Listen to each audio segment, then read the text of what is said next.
Graça e paz, amados irmãos. Aqui quem vos fala novamente é o irmão Leandro, do canal Teologia, Bíblia e Apologética. Vamos aqui fazer a parte 2 do vídeo, o neopentecostalismo e as suas heresias. Vamos aqui abordar a primeira heresia, que é a restauração do apostolado. O que é isso? Grande parte das denominações neopentecostais possuem apóstolos, homens que se auto-intitulam ungidos de Deus. Eles fazem isso com o intuito de deter um poder supremo sobre a igreja que lideram. É interessante aqui, meus irmãos, dizer que grande parte das igrejas neopentecostais que nós conhecemos, eles possuem apóstolos.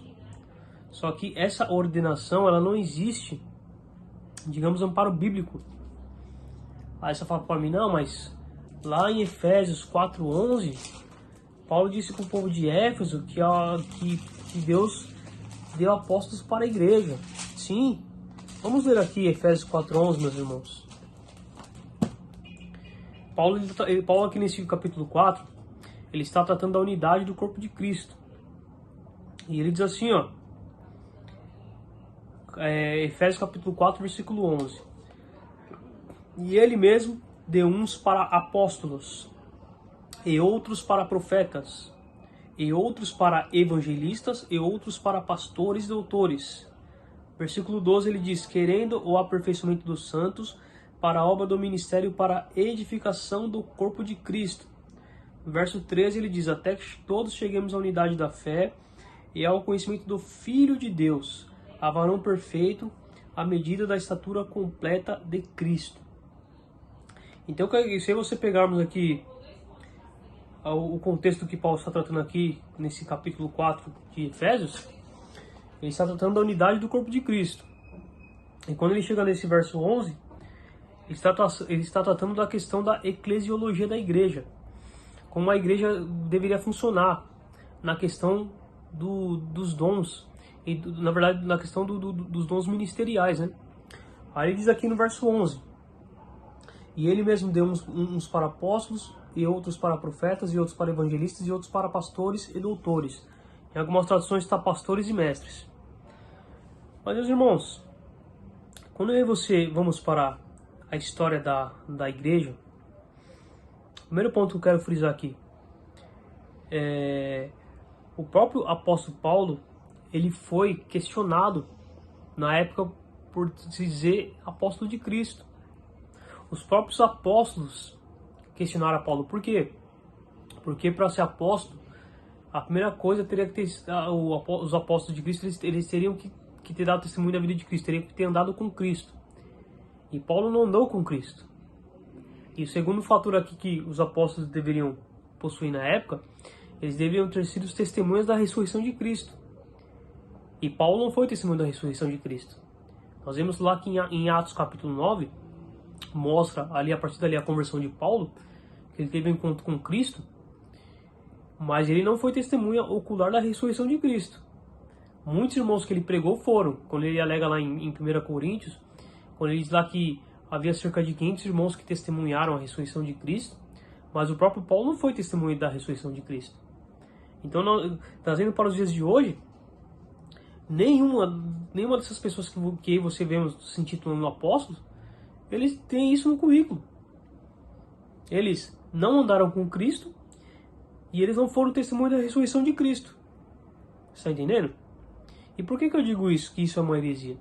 Porque esses homens que se intitulam apóstolos nos dias de hoje, eles fazem isso apenas para mostrar para as pessoas que eles têm um poder supremo sobre a igreja.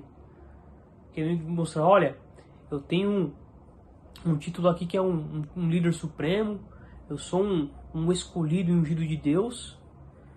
E é interessante notar, meus irmãos, que ao longo da história da igreja, houveram grandes homens de Deus. Você pega lá os heróis da fé, você pega lá John Wesley, você pega Jonathan Edwards, homens que deram a sua vida para ganhar almas, e nenhum desses homens se intitularam apóstolos. Aí nós partimos para as seitas neopentecostais, o que eles fazem? Não, eu quero poder, eu quero ser chamado de apóstolo. E isso não tem amparo bíblico, não tem. Por quê? Eu digo isso também. Quando eu e você nós vemos lá em Atos, no capítulo, se não me engano, no capítulo 5 ou 6, quando eles elegem, acho que se não me engano era Matias, para entrar no lugar de Judas, para compor no caso o número de 12 dos apóstolos, eles tiraram sorte. Mas mesmo assim, essa sorte, eles tiveram ali os critérios para a escolha do apóstolo. E você vê que hoje o camarada começa a pregar um pouquinho, ficar um pouquinho famoso. Não, a partir de hoje eu quero que me chamem de apóstolo, não sou mais pastor. E é engraçado que nenhum deles viveu isso, meus irmãos. Nenhum deles viveu isso. Então nós temos que entender aqui que isso é uma heresia. Isso configura uma heresia. Um outro detalhe que eu queria frisar aqui antes de ler a Bíblia, eu queria deixar a indicação de um livro aqui, do reverendo Augustus Nicodemos, chamado Apóstolos, onde ele relata essa questão do apostolado que hoje muitas igrejas neopentecostais têm feito, entendeu? E é um livro muito bom, meus irmãos. E uma conclusão que ele chega é a conclusão que eu acredito que é a mais correta. Ele diz que apóstolo bom é apóstolo morto. Apóstolo bom é apóstolo morto. O último apóstolo que esteve vivo entre nós foi o apóstolo João, que, segundo os relatos da história, diz que ele morreu entre 90 a 100 depois de Cristo. Depois dele não houveram mais apóstolos, não houveram mais. Nós vemos que houveram os pais da igreja, que houveram grandes eruditos que ajudaram a desenvolver a teologia que nós temos hoje, ajudaram a refutar hereges e suas heresias, mas nenhum deles se auto-intitulou apóstolo. Nenhum. Então só por isso nós vemos que isso é uma heresia brava. Você que faz parte de uma dessas igrejas que tem apóstolo, pergunte para o apóstolo, fala, olha, se você diz que você é apóstolo de Cristo, você foi testemunha ocular da ressurreição de Cristo? Você andou com Cristo? Certamente ele vai te dizer não. Falar, então por que você fala que você é apóstolo? Aí ele vai falar, não, porque Paulo diz lá que em Efésios 4:11, está escrito que Deus deu alguns para apóstolos. Mas se você pegar no significado de apóstolo, um dos significados da palavra apóstolo é mensageiro, é enviado. Nesse sentido, todo cristão, ele é apóstolo. No sentido de você ir para enviar a mensagem do evangelho. Agora, no sentido de você dizer que você é um líder supremo da igreja, isso não existe mais, meu irmão. Isso não existe mais. Vamos aqui para a próxima heresia aqui, que eu anotei aqui, que é o uso de objetos ungidos. Rosa ungida, água do Rio Jordão, lenço ungido, foto ungido, roupa ungida. Eles fazem o uso desses apetrechos com o intuito de materializar a fé das pessoas. Isso leva a pessoa a depositar a fé no ato de ter os objetos e não em Deus. Então nós vemos aqui que quando a pessoa ela entra nessa questão aí do uso de objetos ungidos, nós vemos que isso aí fica parecendo um pouco de catolicismo romano. Por que eu digo isso? Porque os católicos apostólicos romanos, eles dizem que aquela imagem de Jesus que as pessoas, entre aspas, veneram, é um ícone que aponta para, no caso, para a imagem da pessoa que está no céu, entendeu? Que ela foi canonizada, eles dizem. Então, nesse sentido, os neopentecostais eles se parecem muito com a Igreja Católica Apostólica Romana. Porque eles usam muito essa questão do objeto ungido para materializar a fé da pessoa. E isso não tem amparo bíblico nenhum, irmão. Não tem amparo bíblico. Outra questão que nós temos que entender aqui também é a nossa fé tem que estar somente em Cristo Jesus. É um dos 5 solas da Escritura, solos Cristo, somente Cristo. A pessoa que faz isso, ela é menina na fé. Ela não entendeu o Evangelho. Ela não entendeu lá o que está escrito em Romanos 1, 16 e 17.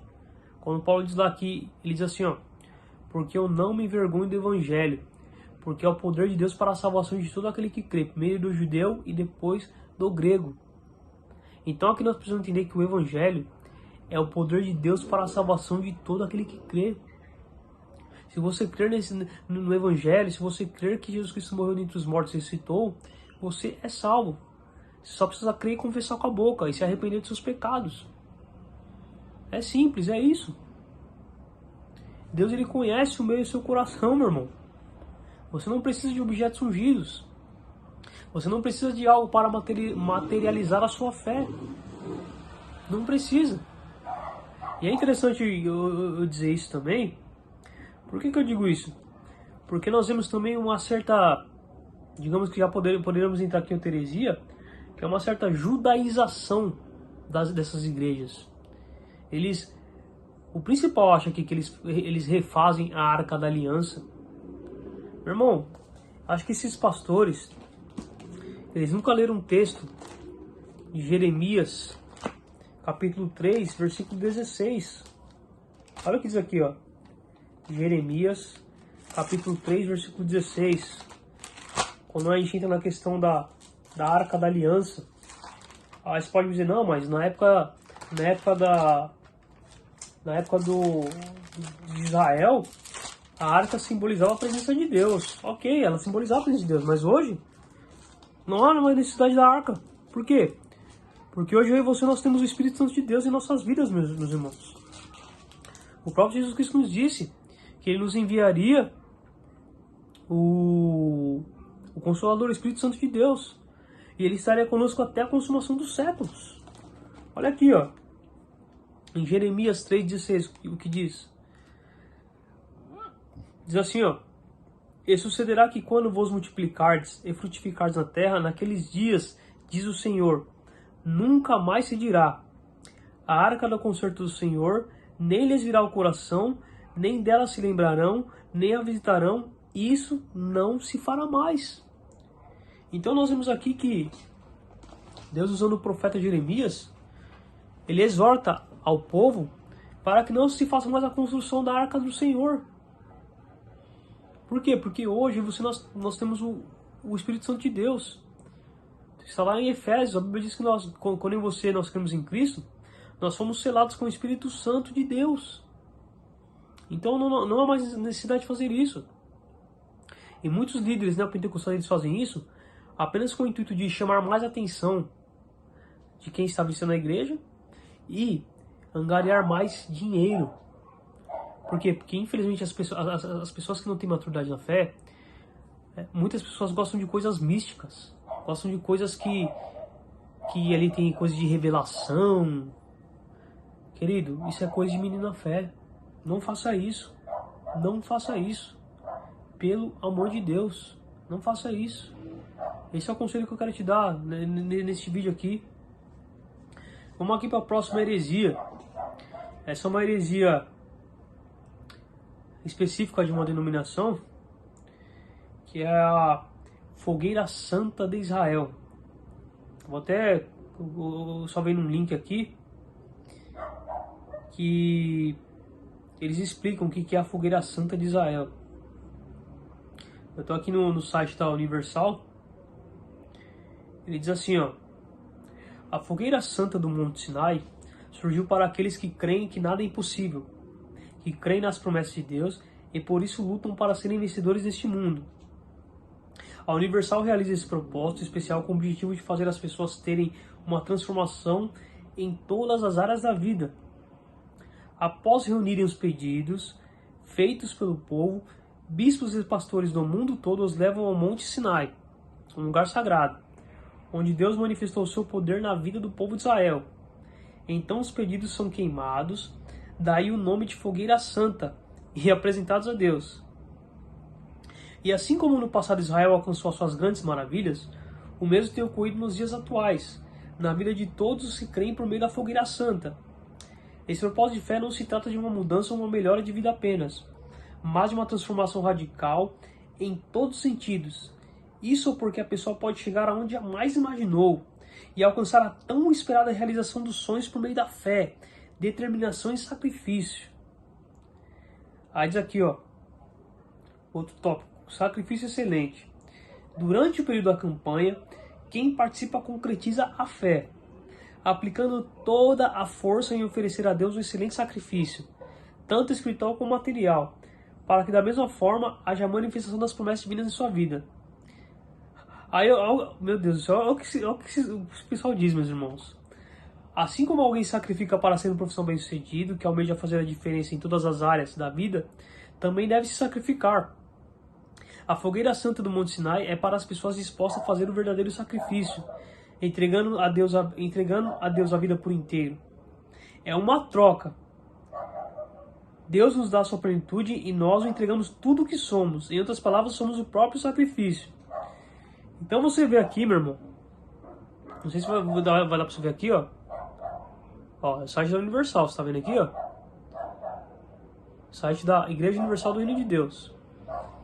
Então você vê aqui que isso aqui vai mais ou menos de encontro com aquilo que eu falei no outro vídeo.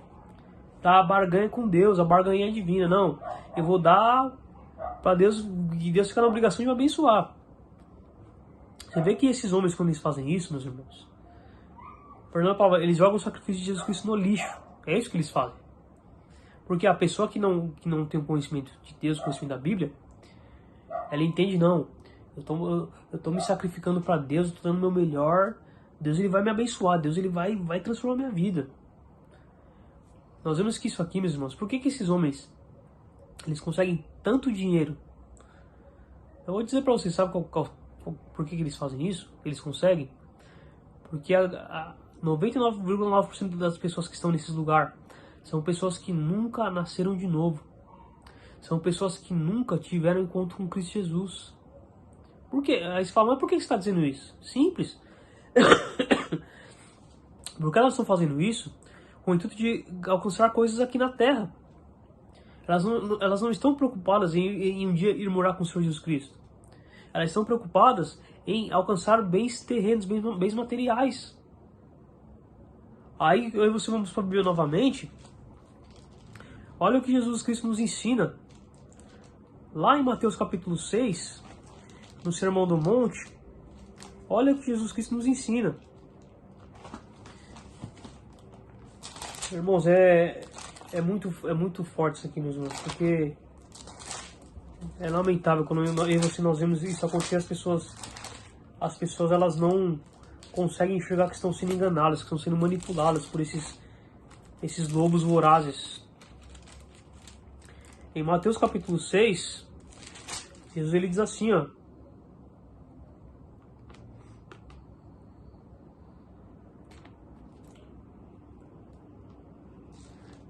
Deixa eu só me lembrar aqui do versículo, meus irmãos.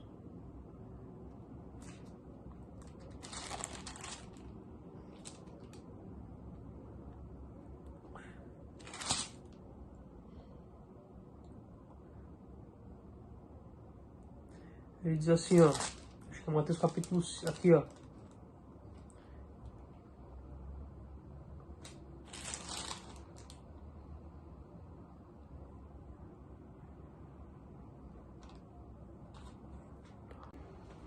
Vamos lá, meus irmãos. Mateus capítulo 6, verso 33. Olha o que Jesus Cristo nos ensina. Ele diz assim, mas buscai primeiro o reino de Deus e a sua justiça, e todas essas coisas vos serão acrescentadas. Então nós vemos aqui que Jesus, ele nos ensina. Nós devemos buscar primeiro o reino de Deus e a sua justiça. É esse o desejo do homem espiritual. Do homem que um dia almeja estar com o Senhor Jesus Cristo. Um homem que um dia almeja estar no céu. Agora esses homens que querem fazer sacrifício, querem fazer barganha divina, é isso que eles fazem. Entendeu? Eles querem barganhar com Deus. E aí Deus, digamos que Deus ele fica na obrigação de abençoar essa pessoa. Eles, como nós vemos aqui, eles sacrificam tudo que eles têm, já esperando, no caso, a recompensa de Deus, entendeu? E como eu disse há poucos minutos atrás, quando eles fazem isso, eles jogam o sacrifício de Jesus Cristo no lixo. É isso que eles fazem.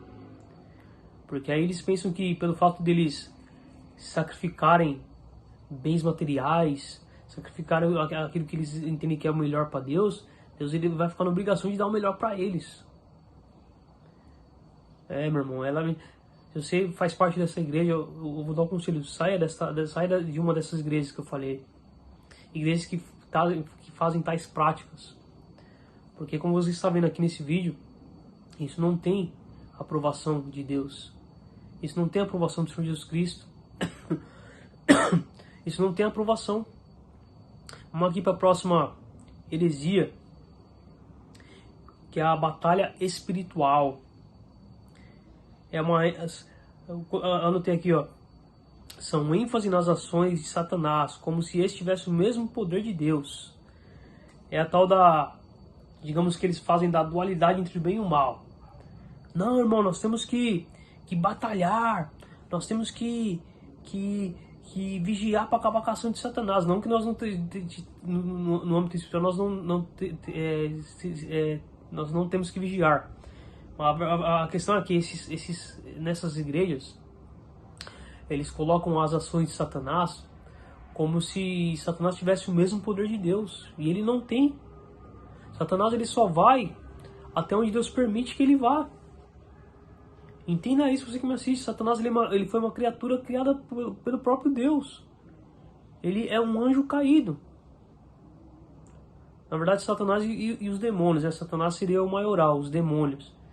Então os demônios e o próprio Satanás, ele só vai até onde Deus permite que ele vá.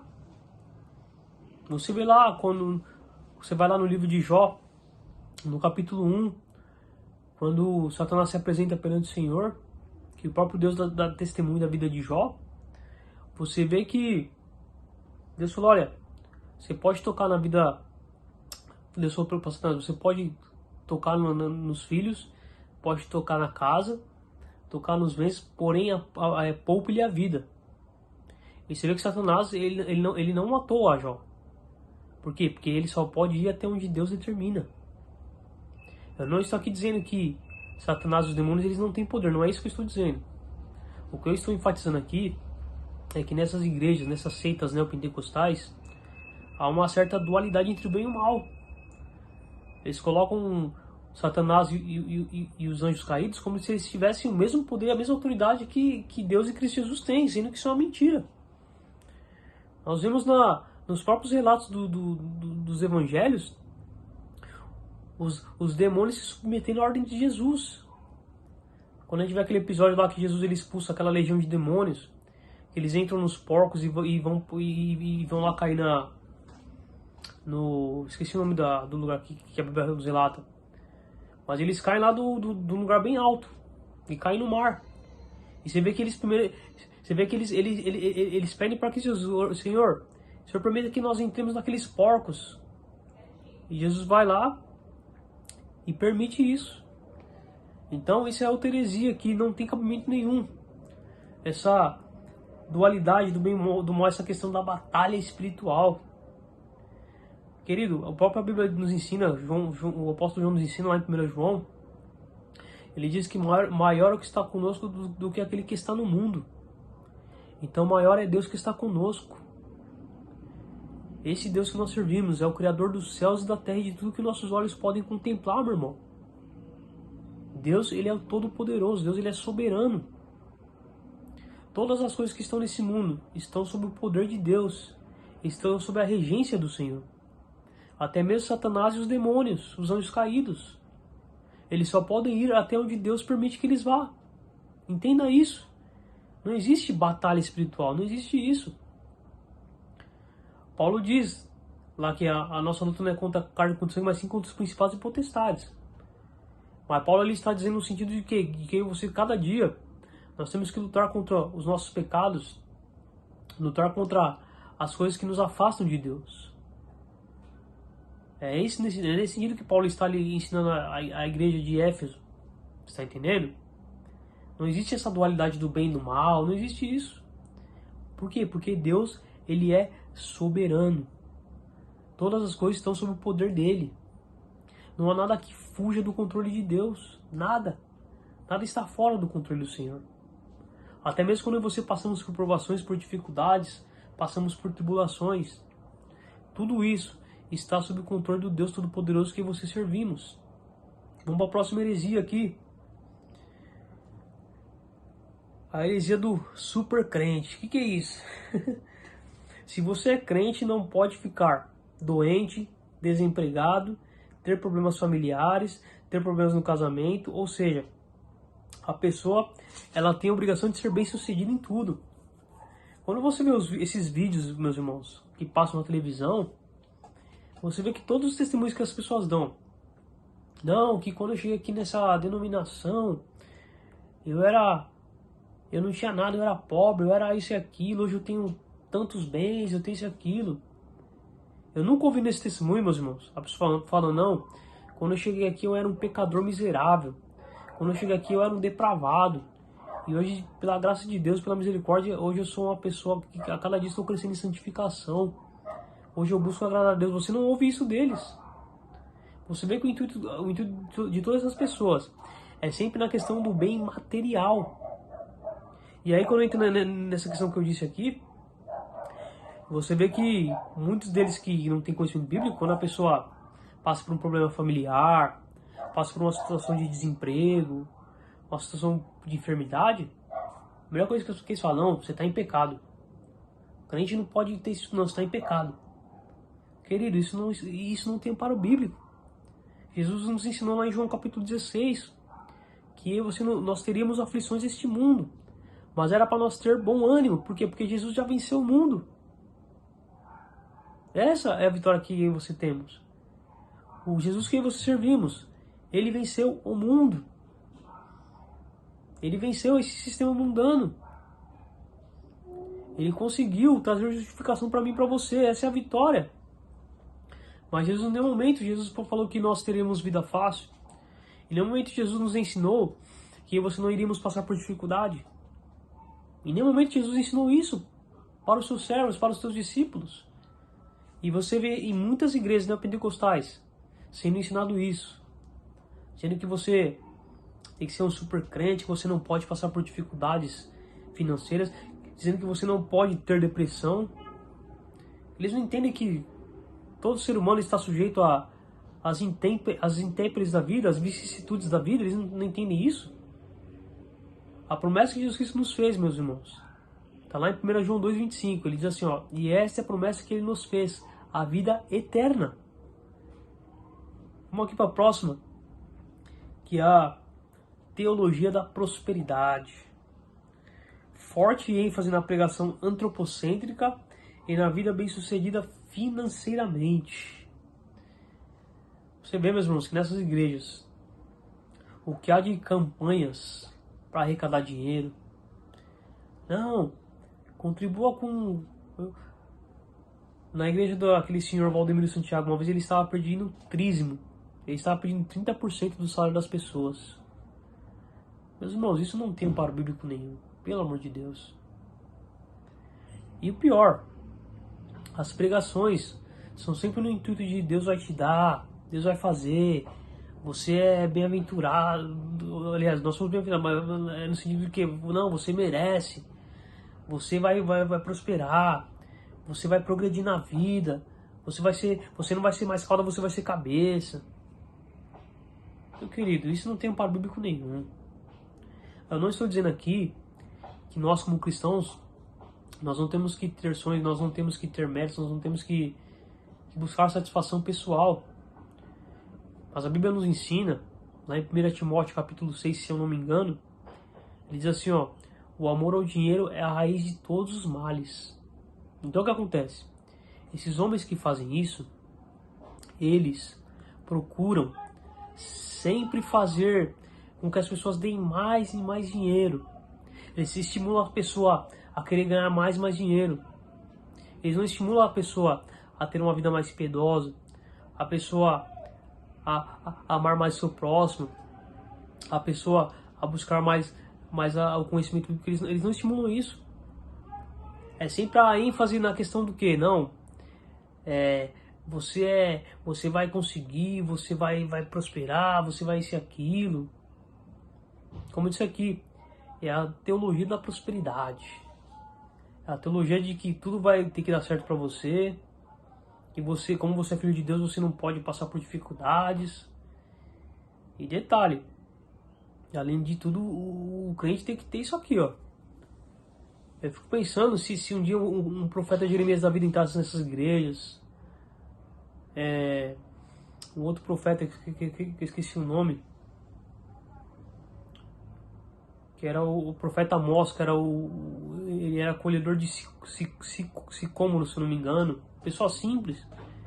Se um dia esses profetas vissem essas igrejas, meus irmãos, eles não seriam bem-vindos, porque eram homens simples. Eram homens que não tinham vaidade nenhuma. Então nós vimos aqui que outra heresia aqui, essa heresia da teologia da prosperidade. Eu vou aqui falar sobre a última que eu peguei aqui. Que essa aqui é bizarro, meus irmãos, é bizarro. É uma heresia que eu vi na internet que eu falei, isso aqui eu tenho que falar no vídeo. Urinar para demarcar território. Um certo pastor no estado do Paraná reuniu alguns membros e saíram na cidade onde a igreja tinha sede. E saíram pela madrugada urinando para demarcar território. Meus irmãos, veja o que a ignorância bíblica provoca na vida das pessoas. Veja que esse pastor que fez isso, esse cara, ele é um menino na fé, ele é um incauto, ele é um neófito. Ele, como dizem alguns, é um apedeuta. Por que, irmãos? Porque isso não tem amparo bíblico nenhum. Quem costuma fazer esse tipo de coisa são animais, mas animais selvagens. A gente vê os cachorros na rua fazendo isso, mas eles fazem isso por instinto. Só que isso não possui valor espiritual nenhum. E pior, essas pessoas que fizeram isso, no caso, eles estão incorrendo em crime, prescrito no Código Penal, se eu não me engano. Que é proibido você urinar na rua e alguma pessoa ver. Então você vê que esse tipo de coisa exóticas só acontece em igrejas neopentecostais. É lamentável, meu irmão, lamentável, é lamentável. É só isso que eu tenho pra dizer nesse vídeo aqui. Eu anotei algumas coisas aqui que são simbolismos também que existem nas igrejas neopentecostais, que muitas delas aderem. Eu anotei aqui, ó. Cortar fios ou fitas, simbolizando a destruição de redes de tráfico e crime organizado. Quebrar botijas, simbolizando a quebra de sistemas mundanos. Jogar flechas. Sentar em torno de uma mesa, simbolizando a restauração familiar. Arrancar e plantar árvores, simbolizando a retirada dos maus frutos e começo dos bons. Enterrar e desenterrar dinheiro, simbolizando arrancar os tesouros escondidos. Orar em frente a grandes bancos, ordenando a liberação financeira. Ungir em frente a locais de idolatria. Fincar estacas demarcando limites para a conquista. Dar 7 voltas em torno de locais a serem conquistados. Rasgar papéis que simbolizam contratos espirituais. Marchas proféticas delimitando territórios. Então, meus irmãos, eu dou risada assim porque chega a ser até hilário, irmãos. Chega a ser até hilário. Mas eu vou dizer para você, mas por que isso acontece, irmãos? Porque nessas igrejas não é ser estimulado o ensino das escrituras. Não é ser estimulado a leitura da Bíblia. Porque todas essas pessoas, se elas tivessem um contato diário com a Bíblia, se elas estudassem a Bíblia, se elas estudassem as escrituras, jamais elas fariam isso, jamais.